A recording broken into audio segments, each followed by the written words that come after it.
Next item we have is item number 4, City Manager Update. Mr. Freitag. Good evening, council members, ladies and gentlemen. Quick on a city manager update.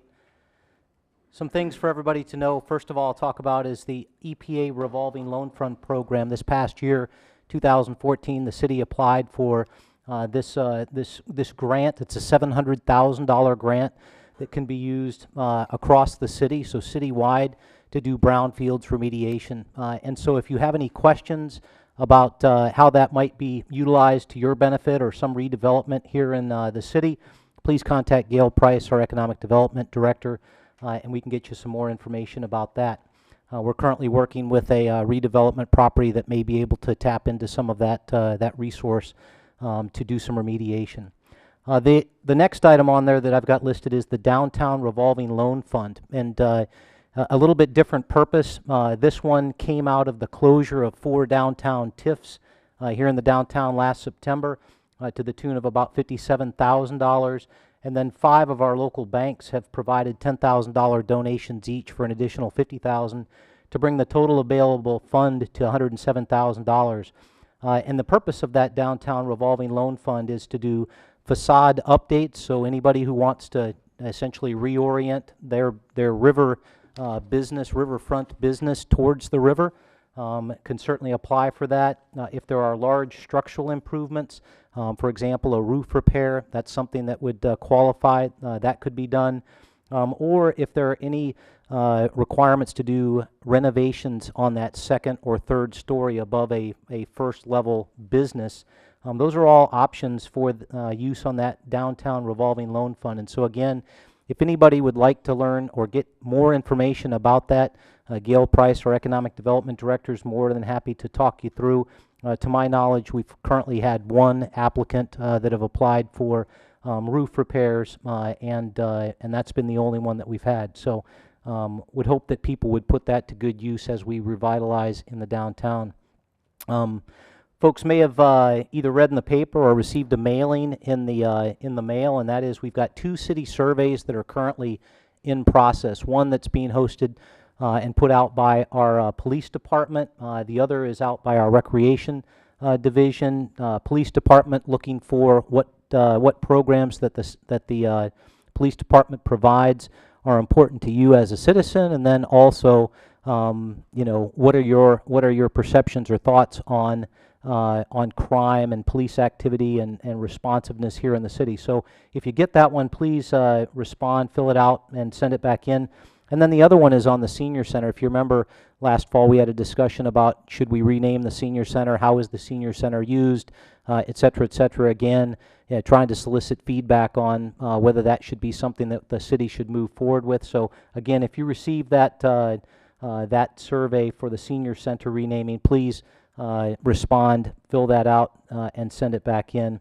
And then just a good news story for the council, and that is that we have a large waiting list for our rent assistance program, and due to some funding that we've received, we're able to review applications for an additional 70 people that are currently sitting on the waiting list, and if they're eligible, certainly get them moved on there. So that's a good news story for the city and our residents. As everybody will note as they're driving around town with the snow and the ice melting, a lot of potholes are starting to develop, and they will continue to develop. And so if you identify a pothole, we've got 2 ways for you to get that word to the city. One, you can call City Services at 755-3110 and just report as much information as you can about the location of that pothole. And if you don't want to do that, you can always go online. We have a form available online, and it's our city website /potholes. No pothole is too small. Please call it in, let us know. But there's a very user-friendly form that you'll see right here that you type in a couple data fields and hit submit, and it goes right to the folks at City Services. So either way, call it in or fill out the form online. And then just this is a lot of events, but I wanted to make sure that we didn't miss out. There's just so much going on in the next 2 weeks between now and our next council meeting. I did want to highlight these, and I'll just run through them. So tomorrow, March 10th, over at the Hedberg Public Library from 6 to 8 p.m. is Art and Music Remix. And so if you want to get a chance to get over there, I encourage you to do so. On March 11th, Wednesday, is the Helen Keller Portrayal, beginning at 12:45 at the Senior Center. Again, on Wednesday evening, beginning at 5:55, is a special city council meeting here in council chambers, and that's to hear from and potentially ask questions by the council to 20 applicants that we currently have for the vacant council position. March 13th is Friday, family swim and gym from 6:30 to 8:30 at Marshall Middle School. Saturday, March 14th, Sustainable Janesville Committee's Energy Fair from 9 a.m. to 1 p.m., and that's at Hedberg Public Library. Great initiative by our Sustainable Janesville Committee.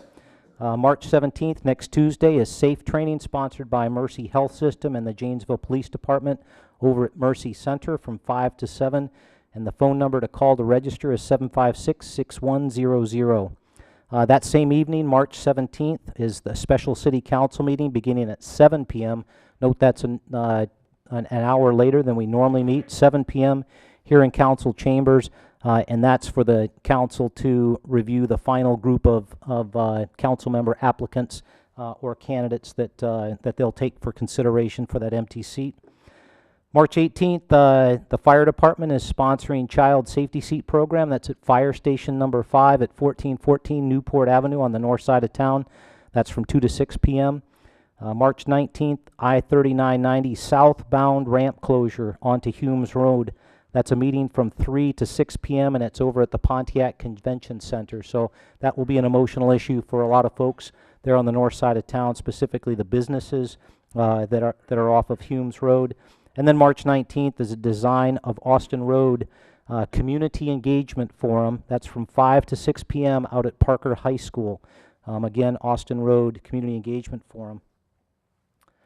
And then lastly, just a reminder for folks, I encourage you to stay connected to the city of Janesville.